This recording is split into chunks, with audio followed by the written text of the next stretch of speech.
తాకట్టులో ఉన్న బంగారం అమ్మాలనుకునే వారి ఇన్ఫర్మేషన్ ఇస్తే దాని వాల్యుయేషన్ బట్టి మీకు కమిషన్ కూడా ఇస్తుంది గోల్డ్ హబ్. నమస్తే, వెల్కమ్ టు మనం టీవీ. నా పేరు వలి.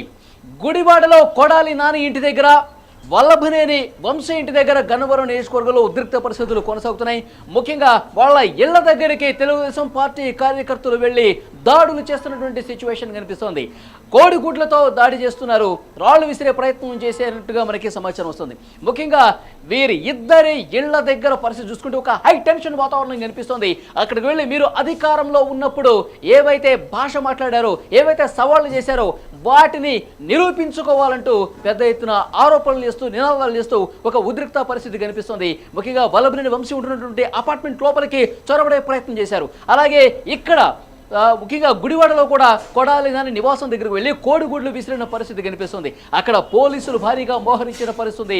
ఇక్కడ వల్లభనేని వంశీ నివాసం దగ్గర కూడా పెద్ద ఎత్తున పోలీసులు మోహరించారు. అయితే ఒక మొత్తం ఈ వార్త తెలిసిన వెంటనే అదనపు బలగాలను కూడా మోహరించే పరిస్థితికి వచ్చింది. ఎందుకంటే గంట గంటకు ఉద్రిక్త పరిస్థితి కొనసాగుతుంది. పోలీసులు ఒక సందర్భంలో లాఠీ చార్జ్ కూడా చేయడంతో ఇంకా ఘర్షణ పెరిగిన పరిస్థితి కనిపిస్తుంది. వల్లభనేని వంశీకి గుడివాడలో కొడాలి నాని ఇంటి దగ్గర పెద్ద ఎత్తున హల్చల్ చేస్తూ ఉన్నారు. వారు అధికారంలో ఉన్నప్పుడు కళ్ళు నెత్తికెక్కి నారా చంద్రబాబు నాయుడు మీద ఎలాంటి విమర్శలు చేశారు, ముఖ్యంగా పర్సనల్ గా ఫ్యామిలీస్ విషయాలను కూడా వాళ్ళు ప్రస్తావిస్తూ విమర్శలు చేశారు. ఇప్పుడు చేయండ్రా అంటూ కొంత పరుష పదజాలాన్ని వాడుతూ అక్కడ తీవ్రంగా విమర్శలు చేస్తున్న పరిస్థితి కనిపిస్తోంది. ముఖ్యంగా వల్లభనేని వంశీ నారా చంద్రబాబు నాయుడు మీద, ముఖ్యంగా ఫ్యామిలీలో నారా భువనేశ్వర్ కావచ్చు, బ్రాహ్మణి కావచ్చు, ఇంట్లో ఆడవాళ్ళను కూడా పరుష పదజాలాన్ని వాడుతూ ముఖ్యంగా నారా లోకేష్ను కూడా విమర్శించిన పరిస్థితి మనం చూసాం. ఈ నేపథ్యంలో అవన్నీ మనసులో పెట్టుకున్నటువంటి తెలుగుదేశం పార్టీ కార్యకర్తలు ఒక ఆగ్రహంతో ఊగిపోయినటువంటి పరిస్థితి కనిపిస్తుంది. ముఖ్యంగా ముందస్తు సమాచారం మేరకు ఎప్పుడైతే ప్రభుత్వం తెలుగుదేశం పార్టీతో ఏర్పడుతుందన్న సమాచారం వచ్చిందో అప్పటి నుంచి కూడా ఈ దాడులు జరుగుతున్నాయని మొన్నటి వరకు అధికారంలో ఉన్నటువంటి వైఎస్ఆర్ కాంగ్రెస్ పార్టీ నేతలు విమర్శలు చేసిన పరిస్థితి. గవర్నర్ జోక్యం చేసుకోవాలి, అదనపు బలగాలను మోహరించి వైఎస్ఆర్ కాంగ్రెస్ పార్టీ కార్యకర్తల్ని, నాయకుల్ని కాపాడాలంటూ విజ్ఞప్తి చేసినటువంటి పరిస్థితి కనిపిస్తుంది. ఈ నేపథ్యంలోనే గంట గంటకు ఉద్రిక్త పరిస్థితి కనిపిస్తుంది. గతంలో అధికారం చెలాయించినటువంటి ముఖ్యమైన నాయకుల ఇళ్ల దగ్గర భారీ బందోబస్తు ఏర్పాటు చేయాలని ఒక డిమాండ్ పెద్ద ఎత్తున వస్తుంది. అసలు గుడివాడలో, గన్నవరంలో ఉన్నటువంటి ప్రస్తుత పరిస్థితిని మనం కొంత తెలుసుకునే ప్రయత్నం చేద్దాం. అక్కడ ఇన్ఫర్మేషన్ అందించడానికి మనకి లైవ్లో జారీ అయ్యారు తిరుపతి గుడివాడలో ఏంటి సిచ్యువేషన్, అలాగే వల్లభనేని వంశీ నివాసం దగ్గర ఉండే సిచ్యువేషన్. మనకు అందుతున్నటువంటి రిపోర్ట్స్ గంట గంటకు అక్కడ ఉద్రిక్తత పెరుగుతున్న సమాచారం కనిపిస్తుంది. ఒక దగ్గర లాఠీ చార్జ్ కూడా చేశారంట. ఏంటి సిచ్యువేషన్? రైట్, కృష్ణా జిల్లా గుడివాడ నియోజకవర్గానికి సంబంధించినటువంటి విషయంలో ఆల్రెడీ కొడాలి నాని గతంలోనే ఇటు టీడీపీకి సంబంధించినటువంటి కీలక నేతలు, ఓవైపు నారా లోకేష్ పైన, అట్లనే జనసేన పార్టీ అధ్యక్షులు ఇక్కడ పవన్ కళ్యాణ్ పైన, అట్లనే టీడీపీకి సంబంధించిన కీలక నేత చంద్రబాబు నాయుడు పైన కూడా అనేక సార్లు ఆయన విమర్శలు చేసేటటువంటి ప్రయత్నం కూడా చేసిండు కొడాలి నాని. అనేక రకాలుగా వాళ్ళ ఫ్యామిలీలను టార్గెట్ చేస్తూ పర్సనల్ జీవితాలలో ఇన్వాల్వ్ అవుతూ ఇటు బ్రాహ్మణిని కూడా తిట్టే ప్రయత్నం చేసిండు. నానా రకాలుగా ఆ బూతులు మనం తిట్టలేము. దాదాపు 5 సంవత్సరాల కాలంలో కొడాలి నానిని ఒక మంత్రిగా చూడలేదు, ఒక ఎమ్మెల్యేగా చూడలేదు, బూతులు మాట్లాడేటటువంటి వ్యక్తిగా చూసిరు. అనేక రకాలుగా అనేక విధ్వంసాలకు గురి చేసిండు. అనేక వ్యక్తిని టార్గెట్ చేసి పర్సనల్ జీవితాల్లోకి తొంగి చూసి వాళ్ళని ఇబ్బంది పెట్టేటటువంటి కార్యక్రమాలు కూడా కొడాలి నాని చేసిండు. అయితే అక్కడ టీడీపీకి సంబంధించినటువంటి కొంతమంది కార్యకర్తలు మోహరించి కొడాలి నానికి సంబంధించినటువంటి నివాసం పైన కోడిగుడ్లతో, రాళ్లతో, అట్లనే చెప్పులు కూడా విసిరేటటువంటి ప్రయత్నం చేశారు. కొడాలి నాని ఏదైతే ఎన్నికలకు సంబంధించినటువంటి సందర్భంలో ఆయనే కొంత ప్రెస్ ముంగట కొన్ని కీలకమైన వ్యాఖ్యలు చేసేటటువంటి ప్రయత్నం చేసిండు. ఏంటంటే వలి గారు ఆయన చెప్పినటువంటి మాటలు, నేను గనక ఓడిపోతే, గుడివాడలో ఓడిపోతే ఖచ్చితంగా నేను రాజకీయ సన్యాసం తీసుకుంటా, ఎట్టి పరిస్థితులలో టీడీపీకి సంబంధించిన వ్యక్తినా లేకపోతే ఇతర వ్యక్తులైనా నేను ఎట్టి పరిస్థితుల్లో వాళ్ళని ఓడగొడతా అనేటటువంటి మాటలు కూడా ఆయన పూర్తి స్థాయిలో మాట్లాడిండు. ఇదే నేపథ్యంలో టీడీపీకి సంబంధించినటువంటి కొంతమంది కార్యకర్తలు కొడాలి నాని ఇంటి మీదకి వెళ్ళి మరి ఎట్టి పరిస్థితులలో నువ్వు రాజీనామా చేయాలి, రాజీనామా అంటావు, ఎట్టి పరిస్థితులలో నువ్వు రాజకీయ సన్యాసం తీసుకోవాలి, ఎట్టి పరిస్థితుల్లో ఇక్కడ నుండి వెళ్ళిపోవాలంటూ కూడా మాట్లాడేటటువంటి ప్రయత్నం చేసిరు. ఆల్రెడీ అనేక విధాలుగా నువ్వు అధికారంలో ఉన్నప్పుడు జగన్మోహన్ రెడ్డిని అడ్డం పెట్టుకొని, పదవిని అడ్డం పెట్టుకొని అనేక రకాలుగా మాట్లాడేటటువంటి ప్రయత్నం చేసినావు, బూతులు తిట్టినవు. రాజకీయ విమర్శలు కాకుండా పవన్ కళ్యాణ్ కూతుర్లను, పవన్ కళ్యాణ్ కుటుంబ సభ్యులను, ఇటు నారా కుటుంబానికి సంబంధించినటువంటి సంబంధించినటువంటి సభ్యులను, చంద్రబాబు నాయుడుకు సంబంధించినటువంటి కుటుంబ సభ్యులను నానా రకాలుగా విమర్శలు చేసిండు, తిట్టినటువంటి దాఖలాలు కూడా మనం చూసినాం. కాబట్టి అయితే ఇంకో విషయం కూడా మీకు చెప్పాలా, అక్కడ పూర్తి స్థాయిలో పోలీసులకు సంబంధించినటువంటి భద్రత కూడా ఏర్పాటు చేశారు. ఆల్రెడీ పోలీసులకు తెలుసు కష్టంగా టీడీపీకి సంబంధించినటువంటి శ్రేణులు కొంత కార్ల అద్దాలు కూడా ధ్వంసమైనట్టుగా తెలుస్తుంది. అతనికి సంబంధించిన వెహికల్స్ ను కూడా పూర్తిగా ధ్వంసం చేస్తున్న పరిస్థితి కనిపిస్తుంది. ఈ నేపథ్యంలో పోలీసులు అదనంగా ఇక్కడ మరికొన్ని బలగాలు కావాలని చెప్పి పై అధికారులకు చెప్పినా సరే ఆ బలగాలు వచ్చేలోపే కొంత నష్టం జరిగినట్టుగా సమాచారం వస్తుంది. ఏంటి అక్కడ గ్రౌండ్ లో ఉన్న రియాలిటీ? ఆయన అపార్ట్మెంట్ దగ్గర ఇంత ఉద్రిక్తుందా? గన్నవరం నియోజకవర్గానికి సంబంధించినటువంటి విషయంలో వలి అన్న ఇక్కడ గన్నవరంలో గుడివాడలో జరిగినటువంటి దాడులకు సంబంధించి మిగతా ఆర్కే రోజా ఇంటి దగ్గర, తర్వాత పేర్ని నానికి సంబంధించినటువంటి ఇంటి దగ్గర కూడా పూర్తి స్థాయిలో భారీ బందోబస్తును ఏర్పాటు చేసినటువంటి పరిస్థితి. ఎందుకంటే టీడీపీ శ్రేణులు ఎక్కడ కూడా మాట విననటువంటి పరిస్థితి. గతంలో ప్రతిపక్ష పార్టీలో ఉన్నటువంటి చంద్రబాబు నాయుడిని ఏ విధంగా వైసీపీ నేతలు విమర్శించారో ఇవన్నీ కూడా తట్టుకోలేక ఇప్పుడు కట్టలు తెంచుకునేటటువంటి దారుణానికి వాళ్ళు పాటుపడ్డటువంటి పరిస్థితి. ఎట్టి పరిస్థితులలో రాజకీయ సన్యాసం చేస్తా అని చెప్పారు. రాజకీయ సన్యాసం తీసుకోవాల్సిందే. ఎందుకంటే కొడాలి నాని ఓడిపోయిన తర్వాత ఒక్కసారి కూడా ప్రెస్ మీట్ పెట్టలేదు. ప్రెస్ మీట్ పెట్టి మాట్లాడినటువంటి దాఖలాలు కూడా మనం చూస్తాం. ఇదే నేపథ్యంలో ప్రెస్ మీట్ పెట్టలేదు, నువ్వు రాజకీయ సన్యాసం తీసుకో ఇమీడియట్లీ ఇప్పుడు మీడియాకు చెప్పాలంటూ కూడా టీడీపీకి సంబంధించినటువంటి శ్రేణులు అటు అక్కడికి వెళ్ళారు. తర్వాత వల్లభనేని వంశీకి సంబంధించినటువంటి అపార్ట్మెంట్ లోపలికి వెళ్ళేటటువంటి ప్రయత్నం కూడా చేశారు. వాళ్ళ కుటుంబ సభ్యులు కూడా ఆ తీవ్ర ఇబ్బందులు పడుతున్నటువంటి సిచ్యువేషన్ కూడా. ఓవైపు కొడాలి నాని ఇంట్లో ఆల్రెడీ తను ఉన్నప్పటికీ కూడా బయటికి రానటువంటి సిచ్యువేషన్. వైసీపీకి సంబంధించినటువంటి కార్యకర్తలు కూడా టీడీపీకి సంబంధించిన కార్యకర్తలతో వాగ్వాదానికి దిగిరు. అప్పుడే పోలీసులు కూడా వాళ్ళను చెదరగొట్టేటటువంటి ప్రయత్నం చేశారు. కొంతమంది టీడీపీ శ్రేణులను అంటే అదుపులోకి అని చెప్పొద్దు, టీడీపీ శ్రేణులను ఆపేటటువంటి ప్రయత్నం చేశారు. వాళ్ళను కొంత ఎలాంటి ఇబ్బంది ఘర్షణ వాతావరణం కలగకుండా వాళ్ళను పోలీస్ స్టేషన్కి భద్రతగా తీసుకెళ్లేటటువంటి సిచ్యువేషన్ కూడా అక్కడ కనబడ్డది. కానీ కొన్ని తీవ్ర గాయాలు కూడా జరిగినటువంటి పరిస్థితి. ఎందుకంటే అక్కడ వైసీపీకి సంబంధించినటువంటి శ్రేణులు కూడా కొంతమంది వచ్చి టీడీపీకి సంబంధించి తట్టుకోలేక. ఎందుకంటే వలి అన్న ఒక విషయం మనం మాట్లాడుకోవాలి స్ట్రేట్ ఫార్వర్డ్గా. మీరు చూడండి, వీళ్ళు అధికారాన్ని అడ్డం పెట్టుకొని జగన్మోహన్ రెడ్డి అనేటటువంటి ఒక పదవి అంటే ముఖ్యమంత్రి మా వెనకాల ఉన్నాడు, ఏం చేసినా నడుస్తుందిగా, మేము ఏ ఆటలు ఆడితే అనేటటువంటి అహంకారంతో వీళ్ళు చేసినటువంటి అవినీతి, వీళ్ళు చేసిన అక్రమాలు, వీళ్ళు చేసినటువంటి దందాలు, వీళ్ళు చేసిన ఇసుక mafia, sand mafia, land mafia ఎన్ని చేసిన వీళ్ళు అనేక సార్లు ఇటు చంద్రబాబు నాయుడుకి సంబంధించిన కుటుంబ సభ్యుల వాళ్ళకి సంబంధించిన పర్సనల్ జీవితాల్లోకి తొంగి చూసే ప్రయత్నం చేసిరు.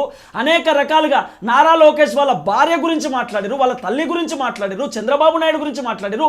చంద్రబాబు నాయుడుకి నిజంగా హ్యాట్స్ ఆఫ్ చెప్పాలి. ఎందుకంటే ఇవన్నీ తట్టుకొని ఎన్ని విమర్శలు వచ్చినా కూడా సరే మనకు ఒక సక్సెస్ అనేది వస్తుంది. ఆ సక్సెస్ వచ్చే వరకు మనం ఖచ్చితంగా వేచి చూడాలనేటటువంటి ఆలోచనతో తను సైలెన్స్గా ఉన్నాడు.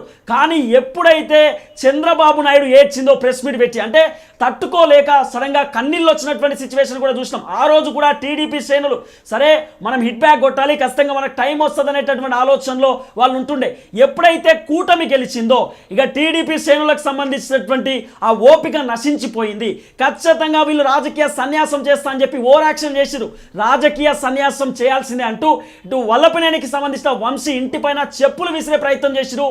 కొడాలి నాని ఇంటిపైన చెప్పులు, కోడిగుడ్లు విసిరే ప్రయత్నం చేసిరు. అక్కడికి వచ్చి అక్కడ కొంత ఉద్రిక్త పరిస్థితి ఏర్పడ్డ తర్వాత పోలీసు బలగాల్ని అదనంగా మోహరించారు. కొంత లాఠీచార్జ్ జరిగినప్పటికీ కూడా కార్యకర్తలు ఎక్కడా వెనక్కి తగ్గని పరిస్థితి కనిపిస్తుందని ఒక సమాచారం వస్తుంది. ఇంకా వందల సంఖ్యలో కార్యకర్తలు పెరుగుతున్నారు.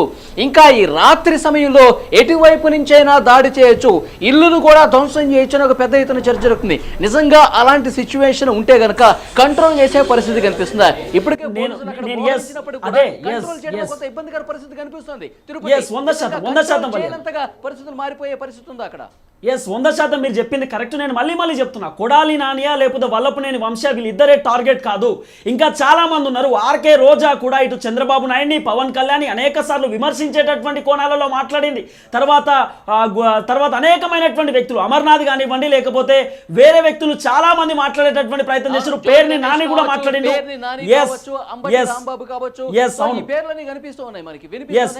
వీళ్ళ ఇంటి దగ్గర 100% ఎస్, వాళ్ళ ఇంటి దగ్గర కూడా పూర్తి స్థాయిలో పోలీసు భద్రతను ఏర్పాటు చేసినటువంటి పరిస్థితి. కొడాలి నాని ఇంటి ముంగట బ్యారిగేట్లను పెట్టినట్టుగానే మిగతా వైసీపీకి సంబంధించినటువంటి కీలక నేతల వాళ్ళ ఇంటి దగ్గర కూడా బ్యారిగేట్లు పెట్టిరు. పూర్తి స్థాయిలో కంచెలు కూడా ఏర్పాటు చేసినటువంటి పరిస్థితి. ఒక్కొక్కల ఇంటి దగ్గర దాదాపు 20 మంది పోలీసులను మోహరించి పెట్టినటువంటి పరిస్థితి. ఎలాంటి ఘర్షణ వాతావరణం జరగకుండా, ఎవరు కొట్టుకోకుండా, ఎలాంటి కీలకమైనటువంటి అంశాలు జరగకుండా 144 సెక్షన్ పెట్టినా కూడా ఆశ్చర్యపోవాల్సినటువంటి అవసరం లేదు వలి అన్న. ఎందుకంటే టీడీపీ శ్రేణులు ఓవైపు జనసేన పార్టీకి సంబంధించిన కార్యకర్తలు ఇంకా రంగంలోకి దిగలేదు, వాళ్ళు ఇంకా పూర్తి స్థాయిలో తెరపైకి రాలేదు, టీడీపీ వాళ్ళే వచ్చిరు. ఒకవేళ జనసేన పార్టీకి సంబంధించినటువంటి శ్రేణులు కనుక బయటకు వస్తే ఖచ్చితంగా రచ్చ రణరంగంగా మారేటటువంటి అవకాశం కూడా పూర్తి స్థాయిలో ఇక్కడ ఉండొచ్చు. ఎవరు ఏం చేయాలో అర్థం కాని సిచ్యువేషన్ లో ఉన్నారు. చూస్తున్నాము బ్యారికేడ్లు ఇంటికి చాలా దూరంలో పెట్టినప్పుడు కూడా దాన్ని దాటుకుని వస్తున్నారు. ముళ్ళ కంచెలు ఏర్పాటు చేసినా సరే వాటిని సైతం లెక్క చేయకుండా దాన్ని కూడా దాటేసి ఆ వెహికల్స్ మీద ఎక్కి నానా హంగామా చేస్తున్న పరిస్థితి కనిపిస్తుంది. సో అట్లాగే వైసీపీ కీలక నాయకులు ఎవరైతే ఉన్నారో, మంత్రులు ఎవరైతే ఉన్నారో, మాజీ మంత్రులు ఎవరైతే ప్రతిపక్షాల మీద సో పరుష పదజాలాన్ని వాడి వాళ్ళ పర్సనల్స్ మాట్లాడినటువంటి నాయకులు ఉన్నారో వాళ్ళ ఇళ్ల దగ్గర మరింత భద్రత పెంచాలని ఒక డిమాండ్ కనిపిస్తుంది. అంటే గవర్నరు ఏమన్నా స్పెషల్ అధికారాన్ని ఉపయోగించి అదనంగా బలగాల్ని రాష్ట్ర వ్యాప్తంగా మోహరించే పరిస్థితి కనిపిస్తుందా? ముఖ్యమైన నేతల ఇంటి దగ్గర ఈ బలగాలు మోహరించే పరిస్థితి కనిపిస్తుందా ఈ రాత్రికి?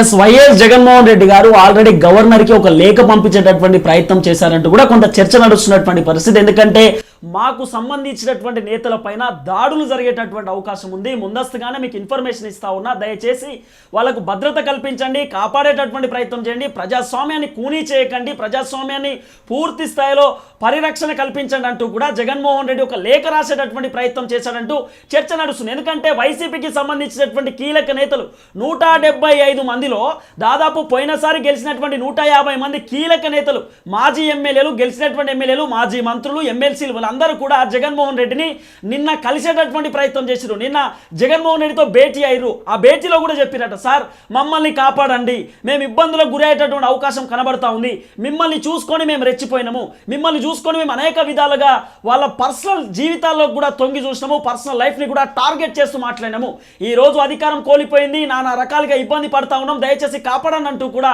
నిన్న జగన్మోహన్ రెడ్డిని కలిసే ప్రయత్నం చేసిరు, మాట్లాడేటటువంటి ప్రయత్నం కూడా చేసిరు. సో మొత్తానికి ఎవరెవరి మీద అయితే థ్రెట్ ఉందో, కొంత ఎవరెవరు ఇబ్బంది పడేటటువంటి అవకాశం ఉంది, ఎవరెవరైతే అడ్డగోలిగా చంద్రబాబు నాయుడిని టార్గెట్ చేస్తూ లేకపోతే ఇటు పవన్ కళ్యాణ్ని టార్గెట్ చేస్తూ మాట్లాడినటువంటి నేతల పైన కొంత టీడీపీకి సంబంధించినటువంటి శ్రేణులు గుస్సాతో ఉన్నటువంటి పరిస్థితి. కాబట్టి దీన్ని తగ్గించడానికి పోలీసులు పూర్తి స్థాయిలో ఇటు ప్రతిపక్ష పార్టీకి సంబంధించినటువంటి నేతలను రిజల్ట్స్ కూటమికి అనుకూలంగా వచ్చాయో, ఫలితాలు వచ్చినప్పటి నుంచి కూడా అక్కడక్కడ ఇలాంటి ఘటనలు మనకి జరుగుతున్న విషయం కనిపిస్తుంది. ఈ రోజు కొడాలి నాని వల్లభనేని ఇంటి దగ్గర ఉన్నటువంటి పరిస్థితి మనం చూసాము. గంటకు తెలుగుదేశం పార్టీ కార్యకర్తలు ఆగ్రహంతో ఊగిపోతూ అక్కడ ఇంటి వరకు చేరుకున్న పరిస్థితి చూస్తున్నాం. గతంలో వాళ్ళు ఏవైతే సవాళ్లు విసిరారో ఆ సవాళ్ళని స్వీకరించి మీరు రాజకీయాల సన్యాసం తీసుకోవాలి, మీరు ఏదైతే గతంలో ప్రతిపక్ష నాయకుల మీద తీవ్రమైనటువంటి పదాలతో విమర్శలు చేశారో వాటిని వెనక్కి తీసుకోవాలి, క్షమాపణ చెప్పాలని పెద్ద ఎత్తున డిమాండ్ చేస్తూ వాళ్ళు నినాదాలు చేస్తున్నారు. కొంత ఘర్షణ పూరిత వాతావరణం కనిపిస్తుంది. ఈ ప్రస్తుత పరిస్థితుల్లో ఇలాంటి ఘర్షణలు, ఇలాంటి ఉద్రిక్త పరిస్థితులు కొనసాగుతున్నటువంటి ఈ కీలక సమయంలో చంద్రబాబు నాయుడు గారు కానీ, లోకేష్ గారు కానీ, పవన్ కళ్యాణ్ గారు కానీ ఎవరైనా రియాక్ట్ అయ్యి వాళ్ళు గతంలో చేసిన తప్పులు మనం చేయొద్దు, గతంలో వాళ్ళు వ్యవహరించిన పద్ధతులు మనం చేయొద్దు, మనం క్రమశిక్షణ కలిగినటువంటి పార్టీ మంది, మన కార్యకర్తలు ఎంతో సమయంతో ఉండాల్సిన అవసరం ఉంది, ఇది చెప్పే పరిస్థితి కనిపిస్తుందా? ఇలాంటి డైరెక్షన్ ఇచ్చే అవకాశం కనిపిస్తుందా? రైట్, అదే చెప్పబోతున్నా మీకు, నేను అదే చెప్పబోతున్నా. డైరెక్ట్ మీరు క్వశ్చన్ అడిగేటటువంటి ప్రయత్నం కూడా చేశారు. ఎస్, చంద్రబాబు నాయుడు ఈ అంశం పైన చాలా సీరియస్గా ఉన్నాడు. ఎట్టి పరిస్థితులలో వైసీపీ చేసినటువంటి తప్పిదాలు మనం చేయొద్దు, వైసీపీ ఇలాంటి తప్పుదాలే చేసి పూర్తి స్థాయిలో ప్రతిపక్షాన్ని కూడా కోల్పోయినటువంటి పరిస్థితి, ఇలాంటి తప్పిదాలు చేయకుండా ఎస్ మీకు ఏమైనా కోపం ఉంటే లీగల్గా పోయేటటువంటి ప్రయత్నం చేద్దాం, వాళ్ళు చేసిన విధ్వంసాలు, వాళ్ళు చేసినటువంటి అరాచకాల పైన ఖచ్చితంగా లీగల్ ఫైట్ చేద్దామంటూ కూడా ఓవైపు చంద్రబాబు నాయుడు పార్టీకి సంబంధించినటువంటి నేతలకు ఆదేశాలు జారీ చేసే ప్రయత్నం చేసినట్టు కూడా చర్చలు వినబడుతున్న పరిస్థితి.